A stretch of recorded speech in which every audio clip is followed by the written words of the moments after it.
Done. Focus करिएगा, हम लोग चैप्टर कर रहे हैं आपका थ्योरी ऑफ डिमांड। जोर से बोलिए, theory of demand. Theory of demand. सबसे पहले, अच्छा थ्योरी ऑफ डिमांड समझने से पहले सबसे पहले समझना जरूरी है कि डिमांड क्या होता है। डिमांड क्या होता है? अच्छा, डिमांड का हिंदी क्या होता है? डिमांड माने मांग। बोलिए, क्या बोले? मांग। डिमांड माने मांग। किसी भी वस्तु का डिमांड होने के लिए दो चीज का होना जरूरी है। किसी भी वस्तु का डिमांड होने के लिए दो चीज का आपके पास होना जरूरी है। एक है आपका डिजायर टू परचेज, माने खरीदने का इच्छा शक्ति होना चाहिए। Desire to purchase, desire to purchase, desire to purchase. खरीदने का क्या होना चाहिए? इच्छा शक्ति। खरीदने का क्या होना चाहिए? इच्छा शक्ति। प्लस आपके पास परचेजिंग पावर होना चाहिए। क्या होना चाहिए? Purchasing power. परचेजिंग पावर का मतलब खरीदने का रुपया होना चाहिए, खरीदने के लिए पैसा होना चाहिए। समझ पा रहे? जैसे मान लीजिए ये बालक ट्यूशन छुट्टी हुआ, ट्यूशन से ये बच्चा निकला और इनको इच्छा कर दिया कि हम आइसक्रीम खाएंगे। इच्छा तो है, डिजायर टू परचेज तो है। और मान लीजिए कि आइसक्रीम का मान लीजिए 10 रुपया दाम है। आइसक्रीम का कितना दाम है? 10 रुपया। और इनके पॉकेट में 10 रुपया है भी। इनके पॉकेट में 10 रुपया है। डिमांड उस वस्तु का हुआ या नहीं हुआ? हो गया। हुआ ना? खरीदने का इच्छा शक्ति है, साथ में परचेजिंग पावर भी है। समझ पा रहे हैं? इसी को हम क्या कहते हैं? डिमांड। क्या कहते हैं? डिमांड। दोनों में से कोई एक भी मिसिंग हो जाएगा तो डिमांड नहीं होगा। लेकिन कभी कभी एक चीज और गड़बड़ कर देता है, डिजायर टू परचेज, खरीदने का इच्छा है, सर परचेसिंग पावर भी है, लेकिन खर्च करे कि नहीं करे सोच रहे हैं। ऐसा होता है ना, willingness to spend, willingness to spend, तो उसके कारण भी गड़बड़ हो जाता है। तो खरीदने का इच्छा शक्ति होना चाहिए, साथ में खरीदने का रुपया होना चाहिए, और खरीदने स्पेंड खर्च करने का विलिंगनेस होना चाहिए। कितने लोगों के पास खरीदने का मन रहता है? खरीदने का मन रहता है, परचेजिंग पावर भी रहता है, उसका विलिंगनेस, हिम्मत नहीं हो रहा है कि खर्च करे, तो डिमांड नहीं हुआ। तो उसे कहते हैं willingness to demand, willingness to spend. बोले, क्या बोले? Willingness to spend. समझ पा रहे हैं? Willingness to spend. नहीं समझे? ये उतना जरूरी नहीं माना जाता है, बट किसी किसी के लिए तो मैटर करता है कि पैसा भी है, खरीदने का मन भी है, लेकिन खर्चा हो जाएगा, मत कर खर्चा हो जाएगा, तो डिमांड नहीं हुआ। तो किसी किसी के लिए विलिंगनेस भी होता है। क्या होता है? बोलिए। अच्छा, मान लीजिए आप रोड में देखते हैं जो लोग गरीब व्यक्ति हैं, जो भिखारी है, जो रोड में सोते हैं, उनका कोई गलती है नहीं। उनका भी इच्छा शक्ति करता है कि हम अच्छा घर में सोएं, अच्छे घर में रहें, अच्छा कपड़ा लता पहने। इच्छा शक्ति तो होता है, लेकिन उनके पास क्या नहीं होता?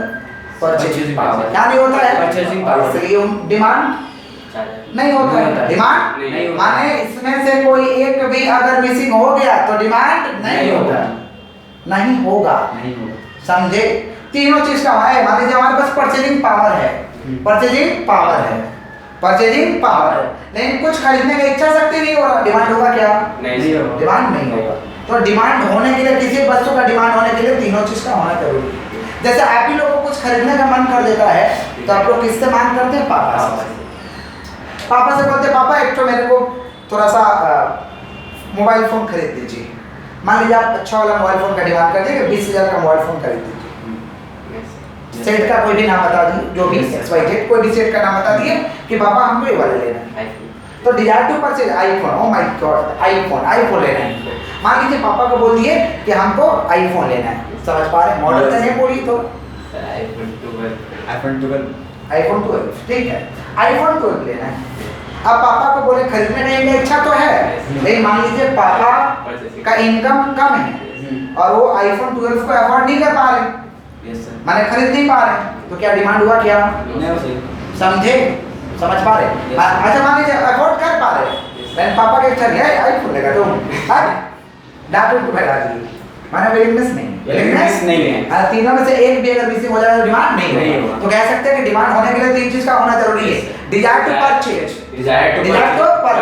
परचेजिंग पावर और विलिंगनेस टू स्पेंड, तीनों में से एक भी मिसिंग हो जाए तो डिमांड होगा क्या? नहीं होगा, नहीं, डिमांड नहीं होगा। समझे? तो डिमांड का डेफिनेशन क्या हो जाएगा? Demand is the desire to purchase, demand is the desire to purchase backed by purchasing power, backed by purchasing power। क्या बोली? Demand is the desire to purchase, demand is the desire to purchase, backed by purchasing power, backed by कौन से power? Purchasing power. मैंने demand is the desire to purchase, खरीदने की इच्छा शक्ति है, साथ में उसको कौन बैक करेगा भाई, मैंने सपोर्ट करेगा परचेजिंग पावर। क्लियर है क्या? उसे क्या कहेंगे हम लोग? डिमांड। अब डिमांड दो तरीका का होता है, मेरा अकेला का डिमांड है तो इंडिविजुअल डिमांड, अकेला का डिमांड है तो इंडिविजुअल। अब पूरे मार्केट के लोग चाहते हैं डिमांड कर रहे हैं हमको ये चाहिए, उसे कहते हैं मार्केट डिमांड। क्या कहते हैं? Market demand. तो डिमांड कितना तरीका का होता है भाई? दो तरीका का। कौन कौन सा? Individual demand, market demand. बोले क्या बोले? Individual demand, market demand. Individual demand का मतलब होता है हमारा अकेला का डिमांड, सबका डिमांड मिला देंगे तो मार्केटिंग डिमांड। तो इंडिविजुअल डिमांड और कौन सा डिमांड बोलिए? Market demand. क्लियर है क्या? Yes sir. अब हम लोग समझने जा रहे हैं फैक्टर्स ऑफ डिमांड। बोले क्या बोले? फैक्टर्स ऑफ डिमांड या डिटरमिनेंट्स ऑफ डिमांड। बोले क्या बोले? फैक्टर्स ऑफ डिमांड या डिटरमिनेंट्स ऑफ डिमांड, माने डिमांड को प्रभावित करने वाले कौन कौन से तत्व है, डिमांड को प्रभावित करने वाले कौन कौन से तत्व है, माने कौन सा ऐसा चीज है जो डिमांड को प्रभावित कर देगा, या तो डिमांड को घटा देगा या तो डिमांड को बढ़ा देगा, या तो डिमांड को घटा देगा या तो डिमांड को बढ़ा देगा। इसे हम कहते हैं फैक्टर्स ऑफ डिमांड। क्या कहते हैं? फैक्टर्स ऑफ डिमांड या डिटरमिनेंट्स ऑफ डिमांड। डिटरमिनेंट माने कौन सा ऐसा तत्व है जो या तो डिमांड घटाएगा या तो डिमांड बढ़ाएगा। पहला आपका नीड ऑफ इंडिविजुअल। बोले क्या बोले? Need of individual. Need of individual. Need of individual का मतलब होता है एक इंडिविजुअल के नीड पे डिपेंड करता है कि उस वस्तु का डिमांड कितना होगा, डिमांड ज्यादा होगा कि डिमांड कम होगा। जैसे मान लीजिए ये पेन आप लोग खरीदना पसंद करेंगे क्या? Yes yes. किस लिए? यूज के आप क्या करेंगे? आपके लाइफ में क्या है? आपके लाइफ में कोई यूज नहीं है तो आपके लाइफ में कोई यूज नहीं है तो इसका आप डिमांड करेंगे क्या? नहीं। अच्छा मान लीजिए कोई ऐसा व्यापारी है जो मार्का देने के लिए इस्तेमाल करता है प्रोडक्ट के ऊपर, इसी से मार्क करता है, तो उसके लाइफ में इस्तेमाल है लेकिन कम इस्तेमाल, तो कम खरीदेगा।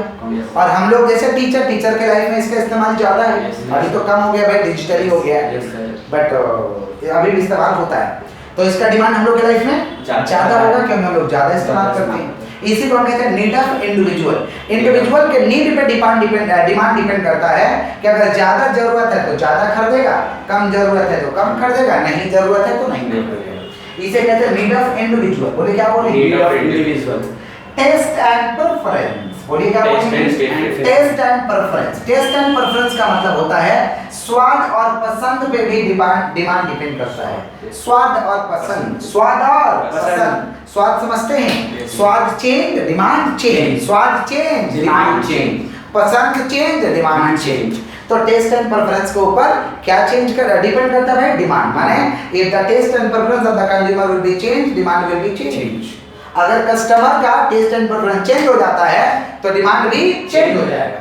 कैसे? जैसे मान लीजिए ये बालक पहले टी पीते थे, इनको टी पीना अच्छा लगता था, माने चाय पीते थे, लेकिन अब इनको चाय अच्छा नहीं लग रहा है, कॉफी में शिफ्ट हो गए हैं, कॉफी पीना अच्छा लग रहा है, तो भाई टी से कहाँ शिफ्ट हो जाएंगे? कॉफी में। कॉफी में मान लीजिए पहले बीड़ी पीते थे, क्या पीते थे? बीड़ी, है ना? बीड़ी का इनको टेस्ट नहीं लग रहा है, तो क्या पिएंगे?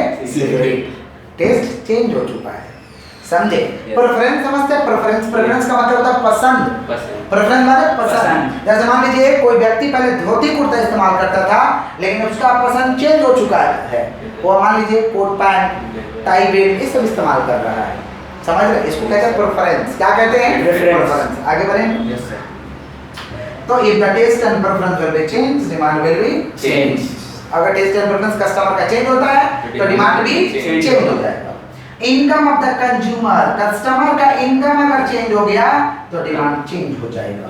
Income of the consumer. बोले क्या बोले? Income of the consumer. Customer का अगर इनकम चेंज हो जाता है तो डिमांड भी चेंज हो जाएगा। जैसे मान लीजिए ये बालक का इनकम अभी 2000 रुपया का महीना है, तो देख लीजिए कैसे फटा हुआ टी शर्ट पहने हैं, माने गरीब वाला कपड़ा पहने, एग्जाम्पल दे रहे हैं। Yes sir. मान लीजिए इनका इनकम अचानक से 1 लाख रुपए का महीना हो गया, तो 2000 का महीना कमाते था, कहाँ हो गया? 1 लाख। डिमांड चेंज होगा कि नहीं? वही वाला कपड़ा पहनिएगा? नहीं सर। वही वाला खाना खाइएगा? नहीं सर। थोड़ा सुधार करिएगा, माने उस चीज को छोड़ेंगे दूसरा चीज में शिफ्ट करेंगे, तो डिमांड चेंज हुआ कि नहीं हुआ? हो गया। इसको कहते हैं income of the consumer. Income of the consumer, माने if the income of the consumer will be change, demand will be change, demand will be change. समझे कि नहीं समझे? समझिए। आगे बढ़े। Next substitute goods. बोले क्या बोले? Substitute। सब्स्टिट्यूट। बोलिए क्या बोले? Substitute ये goods। सब्स्टिट्यूट गुड्स क्या होता है? सब्स्टिट्यूट गुड्स का मतलब होता है एक गुड्स के बदले दूसरा गुड्स का इस्तेमाल करना। जैसे मान लीजिए टी का प्राइस ज्यादा हो गया तो क्या पिएंगे? कॉफी। टी का प्राइस ज्यादा हो गया तो कॉफी। शर्ट का ज्यादा दाम हो गया तो टी शर्ट का इस्तेमाल करेंगे। ट्यूबलाइट का ज्यादा प्राइस हो गया तो हम बल्ब का इस्तेमाल करेंगे। कैसे का इस्तेमाल करेंगे? इसी को कहते हैं सब्स्टिट्यूट। गैस का दाम ज्यादा हो गया, सॉरी केरोसिन तेल का दाम ज्यादा हो गया तो गैस का इस्तेमाल कर रहे हैं। इसको कहते हैं सब्स्टिट्यूट। एक के बदले दूसरा से काम चल जाएगा। चल जाएगा कि नहीं चल जाएगा? जितना एग्जांपल ये समझ आया है। सब्स्टिट्यूट कौन सा बोलिए? मान लीजिए बालक पहले बीड़ी पीता था लेकिन बीड़ी का दाम बढ़ गया, बीड़ी महंगा हो गया तो क्या पिएंगे? सिगरेट। समझ पा रहे हैं कि नहीं समझ रहे हैं? दूध का दाम ज्यादा हो गया तो बोलना मत, कुछ नहीं होगा, दूध पीना होगा। दूध का सब्स्टिट्यूट है? समझे? दूध का कोई सब्स्टिट्यूट नहीं है सर। नहीं है। सेम वैसा नहीं है। आप पॉकेट वाला पी सकते हो। अब गंदा चीज मत बोल देना, समझ रहे? किसका बात कर? सब्स्टिट्यूट। किसका बोल रहे हैं? सब्स्टिट्यूट। नेक्स्ट है कॉम्प्लीमेंट्री। बोलिए बोलिए। कॉम्प्लीमेंट्री। एक का कम कर दो दूसरा का अपने आप डिमांड बढ़ जाएगा। Complementary goods. एक का प्राइस कम कर दो, एक सस्ता में दे दो, दूसरा का डिमांड अपने आप बढ़ जाएगा। इसे कहते हैं कॉम्प्लीमेंट्री गुड्स। कौन सा गुड्स? कॉम्प्लीमेंट्री। जैसे आप घर में आप तो गुड नाइट का इस्तेमाल किए। Yes sir. किसका? ऑयल वाला का बात करो, मशीन में जो है। Yes sir. तो आप जाइएगा ना नया नया खरीदने के लिए मशीन के साथ, तो आपको 70 रुपये में मशीन भी मिल जाएगा लगभग। अप्रॉक्स कितना मिलता है मैं नहीं जानता हूँ, एक एग्जाम्पल मैं दे रहा हूँ। 70 रुपये में मान लीजिए आपको मशीन भी मिल जाएगा, ऑयल भी मिल जाएगा। अब मशीन आ लिए तो आप गुड नाइट का मशीन लिए तो गुड नाइट का ऑयल खरीदना होगा। Yes sir. गुड नाइट का मशीन लिए तो गुड नाइट का। अब आओ अगला बार बेटा, अभी 70 रुपये में दिए 65 रुपये में ऑयल देंगे। Yes sir. तो मशीन दे दिए, मशीन सस्ता दे दिए, कम हो गया प्राइस, अब उसका ऑयल का डिमांड बढ़ जाएगा। जियो कंपनी कैसे किया? सिम सबको फ्री मिलो, एक आधार कार्ड। अब जियो का सिम ले लोगे, जियो का सिम ले लिए तो इस्तेमाल फ्री में मजा भी ले लो, कोई दिक्कत नहीं, आदत लगा लो। Yes sir. ठीक है, मजा उतना मिला। लेकिन अब जियो का सिम ले लोगे तो रिचार्ज का एयरटेल का कराओगे। जियो का सर। तो एक चीज फ्री में दे दिए तो सबके पास पहुंच गया। हाँ। तो दूसरा चीज का ऑटोमेटिक डिमांड बढ़ जाएगा। डिमांड बढ़ जाएगा। इसी को कहते हैं कॉम्प्लीमेंट्री। क्या कहते हैं हम लोग? कॉम्प्लीमेंट्री। बोले क्या बोले हैं? कॉम्प्लीमेंट्री का मतलब क्या होता है भैया? अपोजिट। अपोजिट। एक का कम कर दो दूसरा का बढ़ जाएगा। जैसे जिलेट का सुने? जिलेट। Yes sir. जिलेट का दाढ़ी बनाने वाला लेने जाइएगा ना तो मशीन और दाढ़ी उड़ी 15 रुपए में मिल जाएगा। दो ब्लेड मिल जाएगा। अब गिलेट का तुम लाए हो तो गिलेट का एक बार तो 2 दाढ़ी उड़ी बना लिए। अब ब्लेड कितना होगा? तो भाई गिलेट का है तो क्या दूसरा का ब्लेड लोगे? उसी का लोगे ना। तो आप बेटा ब्लेड लेने 10 रुपया मिला, समझे? Yes sir. 8 लाइन देखिए क्या करता है ये कंपनी। 8 लाइन को देखिए, 8 लाइन पेन कितने जाइएगा? 25 रुपया मिल जाएगा। अब इंक कितने आइए? इंक का बोतल 45 रुपया। अब 8 लाइन का पेन लिए तो 8 लाइन का इंक चाहिए, 8 लाइन का पेन लिए तो 8 लाइन का इंक चाहिए। तो बेटा एक का प्राइस कम कर दिया, दूसरा का डिमांड बढ़ गया। कॉम्प्लीमेंट्री। क्लियर है क्या? Yes sir. समझे? एक का कम कर दो दूसरा का अपने आप डिमांड हाई हो जाएगा। क्लियर? Yes sir. आगे बढ़े? Yes sir. बोलिए। Yes sir. बोलिएगा तो बढ़ेगा, नहीं बोलिएगा नहीं बढ़ेगा। बढ़िया सर। ठीक है। कॉम्प्लीमेंट्री किसका बात कर रहे हैं? Complementary. Future expected price, future expectation या फ्यूचर एक्सपेक्टेड प्राइस। फ्यूचर में लग रहा है कि प्राइस गुड्स का क्या हो जाएगा? या तो कम हो जाएगा या तो ज्यादा हो जाएगा। या तो कम हो जाएगा या तो ज्यादा हो जाएगा। डिमांड पे आधी असर पड़ जाएगा। इसको कहते हैं future expected price. Future expected price. जैसे मान लीजिए हल्ला हो गया था लॉकडाउन, जब डिमोनेटाइजेशन हुआ था, नोटबंदी के टाइम में हल्ला हो गया था कि गोल्ड का प्राइस कम हो जाएगा, 16-17 हज़ार तक गोल्ड आ जाएगा, 18 हज़ार तक गोल्ड आ जाएगा। ऐसा हल्ला था। लोग वेट करने लगे थे कि फ्यूचर में होगा, रुको वेट करो, थोड़ा कम हो जाने दो, थोड़ा कम हो जाने। जिसको भी कितना था डील कर रहा है। क्यों? क्योंकि फ्यूचर में प्राइस कम होने वाला है। और जिसको दरकार है तो कम लो, बाद में कम होगा तो ले लेंगे। अभी दरकार है थोड़ा किनेंगे तो कम किनेंगे, ज़्यादा नहीं किनेंगे। अच्छा मान लीजिए ऐसा हल्ला हो गया कि 1 महीना बाद गोल्ड का दाम 1 लाख रुपया हो जाएगा, 10 ग्राम का। अभी खरीद लेगा तो अभी खरीद लेगा सर। फ्यूचर में होगा उसका आधी असर हो गया। या हल्ला होगा कि फ्यूचर में कम होगा तो खरीदना चाहेंगे तो वेट करेंगे। जैसे नमक का एक बार हल्ला होगा था कि नमक का बहुत ज़्यादा प्राइस हो जाएगा, बवाल मच गया, सबके घर में 2-2 पॉकेट नमक आ गया था। क्योंकि बिना सॉल्ट का तो भाई खाना खा नहीं पाएंगे। Yes sir. नमक तो चाहिए ही चाहिए। Yes sir. समझ पा रहे हैं, बिना नमक का तो खाना बेकार हो जाएगा। Yes sir. तो एक तो मेरा रेस्टोरेंट था, वो एक बस्ता नमक खरीद लिया। एक बस्ता। यस, उसको लगा कि प्राइस बहुत ज्यादा हो जाएगा, प्राइस बहुत ज्यादा हो जाएगा। तो देखिए फ्यूचर में प्राइस बढ़ने वाला, आज कुछ नहीं हुआ है, आज लेकिन हल्ला है कि फ्यूचर में बढ़ेगा, आज ही डिमांड ज्यादा हो ज्यादा हो जाएगा। गया। और ऐसा हल्ला हो जाएगा कि फ्यूचर में कम मिलेगा, नमक का प्राइस फ्री में मिलेगा, तो नमक खरीदेंगे तो कम खरीदेंगे, जरूरी है खरीदेंगे कम में। इसी को कहते हैं फ्यूचर एक्सपेक्टेड प्राइस। बोले क्या बोले? Expected price. तो फैक्टर्स ऑफ डिमांड और डिटरमिनेंट्स ऑफ डिमांड क्या क्या भाई? Need of individual, need of individual, taste and preference, taste and preference, income of the consumer, substitute goods, complementary goods, future expected price, future expected price. and demand is the desire, demand is the desire to purchase, demand is the desire to Purchase. backed by the purchasing power, backed by the Purchasing और power. Demand कितना तरीका का होता है भैया? दो तरीका का। दो तरीका। कौन कौन? Individual demand, market demand. ये मेरा अकेला का डिमांड है, इसे क्या कहेंगे? इंडिविजुअल। पूरे मार्केट के लोगों का डिमांड है, मार्केट मार्केट डिमांड। नेक्स्ट हम लोग टॉपिक कर रहे हैं लॉ ऑफ डिमांड। बोले क्या बोले? Law of demand. Law of demand बोलिए। Law of law of demand नाम मांग का नियम, मांग का नहीं है। तो लॉ ऑफ डिमांड किसका संबंध रखता है? Law of demand is the relation between price and commodity. Commodity माने वस्तु, इकोनॉमिक्स में कमोडिटी माने वस्तु होता है, गुड्स होता है, समझ पा रहे? तो law of demand is the relation between price and commodity, price and Commodity। Law of demand किसका रिलेशन को दर्शाता है? वस्तु का प्राइस और वस्तु का प्राइस और वस्तु का संबंध को दर्शाता है। तो लॉ ऑफ डिमांड क्या कहता है कि प्राइस ज्यादा है तो डिमांड कम है, प्राइस ज्यादा है तो डिमांड कम है, प्राइस ज्यादा है तो डिमांड कम है, और प्राइस कम है तो डिमांड ज्यादा है। ये कौन कहता है? Law of demand. Law of demand. Other factor will be remaining constant, other factor will be remaining Constant। लेकिन अन्य कारक स्थिर होना चाहिए, अन्य कारक स्थिर होना चाहिए। जैसे मान लीजिए शुरू मैंगो जब मार्केट में आता है, जब शुरू मैंगो मार्केट में आता है तो प्राइस कम रहता है कि ज्यादा रहता है? ज्यादा रहता है। प्राइस ज्यादा रहता है, लेकिन हमको मैंगो खाने का मन कर दिया तो हम लोग खरीदते हैं ज्यादा कि कम? कम खरीदते हैं, क्यों नहीं खरीदते भाई? खरीदेंगे सर। एक पीस खरीदते, बोलते भैया एक पीस मैंगो दे देना, तो वजन करना तो कितना है, क्योंकि हमें पता है कि प्राइस ज्यादा है, प्राइस ज्यादा तो है। हम कम खरीद रहे हैं लेकिन कम खरीदे। और जैसे ही प्राइस 20 रुपया केजी हो गया डिमांड या 30 रुपया केजी हो गया तो हम एक पीस खरीदेंगे भाई। नहीं सर, अगर भैया 1 किलो दीजिए तो कम खरीदना और अभी ज्यादा खरीदेगा। Yes। क्यों? क्योंकि प्राइस कम कम हो चुका है, प्राइस क्या हो चुका कम हो चुका है? है। ऐसा होता है कि नहीं होता है? Yes, sir। इसी को हम कहते हैं लॉ ऑफ डिमांड। क्या कहते हैं? Law of demand। But other factor will be remaining constant, other factor will be remaining Constant। अन्य कारक स्थिर होना चाहिए, अन्य कारक स्थिर होना चाहिए। अन्य कारक क्या होता है? जैसे मान लीजिए अन्य कारक में एक एग्जांपल दे रहा हूं। जैसे मान लीजिए मार्केट में ऐसा हल्ला है कि जो मैंगो खाएगा वो तुरंत हॉस्पिटलाइज, या जो मैंगो खाएगा उसका गर्दन टेढ़ा हो जाएगा, ऐसा बीमारी निकला हुआ है सर। मान लीजिए, या मान लीजिए एकदम बेहोश हो जाएगा। यस भाई सर। प्राइस कम हो गया है, आप कर देंगे? नहीं सर। क्यों? क्योंकि अन्य फैक्टर स्थिर नहीं नहीं है, है। अन्य फैक्टर स्थिर नहीं है। जैसे मुर्गी में होता है, यस कभी कभी बर्ड फ्लू आ जाता है यस सर। तो मुर्गी का प्राइस तो कम हो जाता है। Yes sir. अब मालूम चल जाता है मुर्गी की बीमारी है, फिर भी मुर्गी खाते हो? नहीं हाँ, सर। दुष्ट लोग तो खाते हैं, दुष्ट लोग का बात नहीं कर रहे। प्राइस कम हो गया फिर भी ज्यादा मुर्गी खाते हो? नहीं सर। क्यों?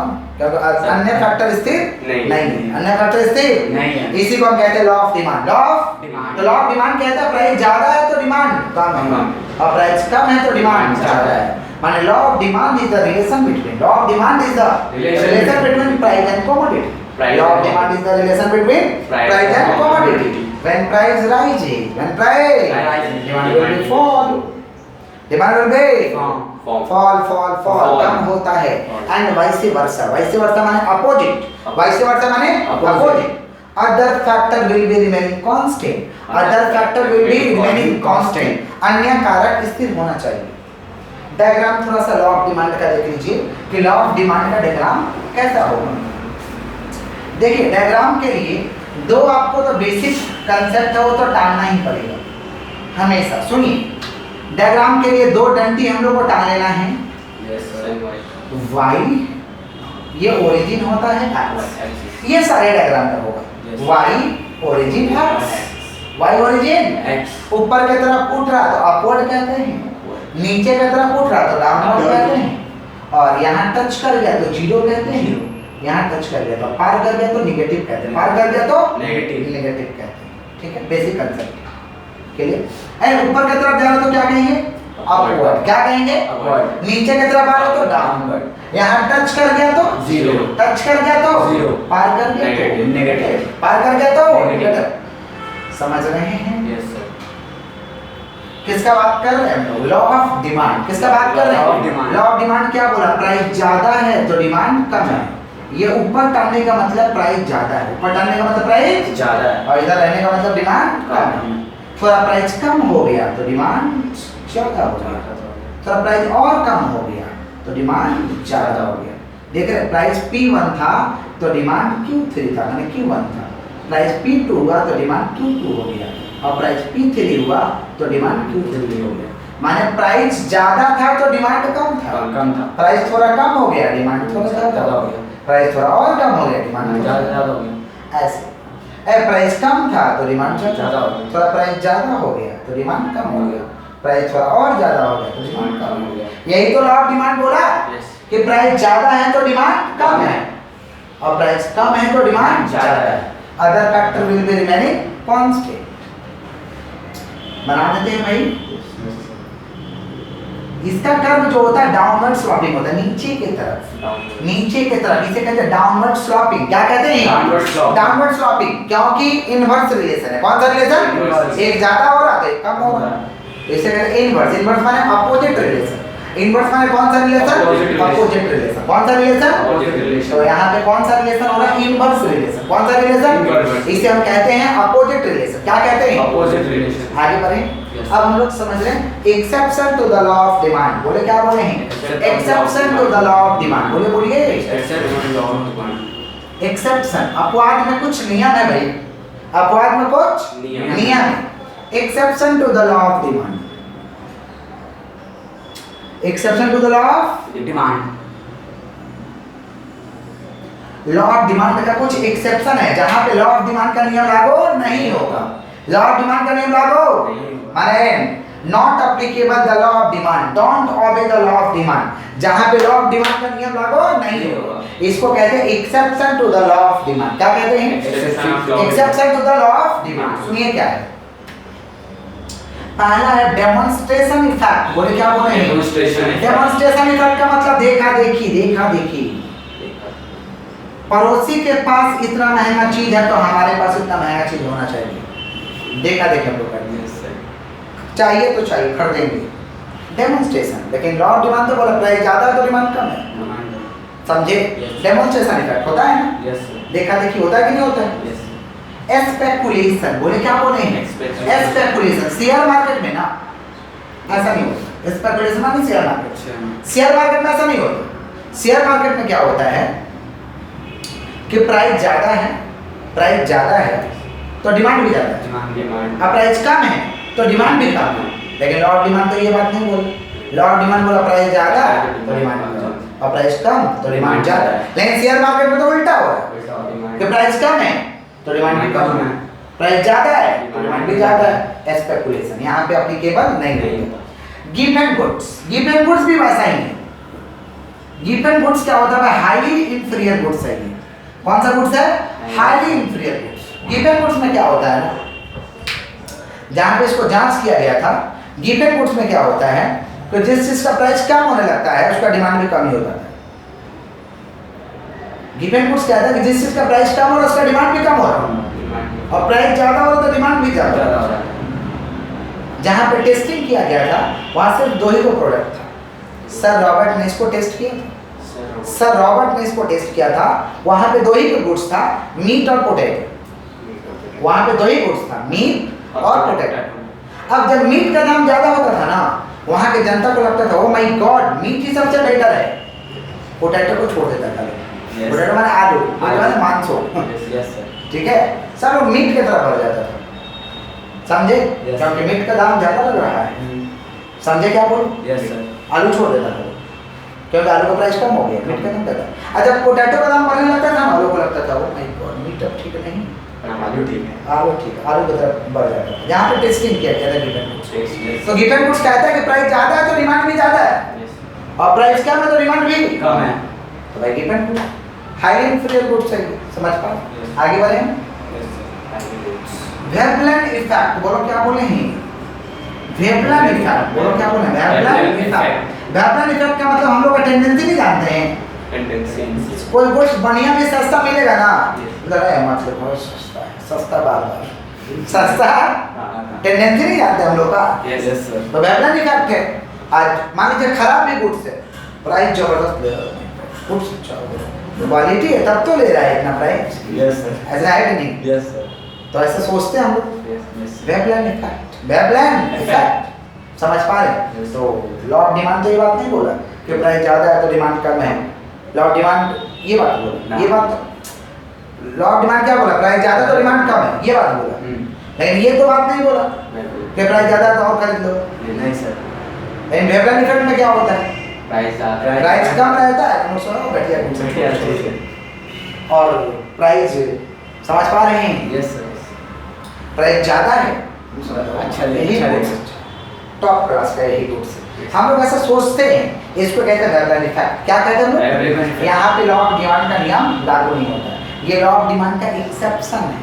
लॉ ऑफ डिमांड का क्या है? Exception। Exception. Law of demand का क्या? एक्सेप्शन। क्लियर है क्या? Yes sir. समझ गए हैं?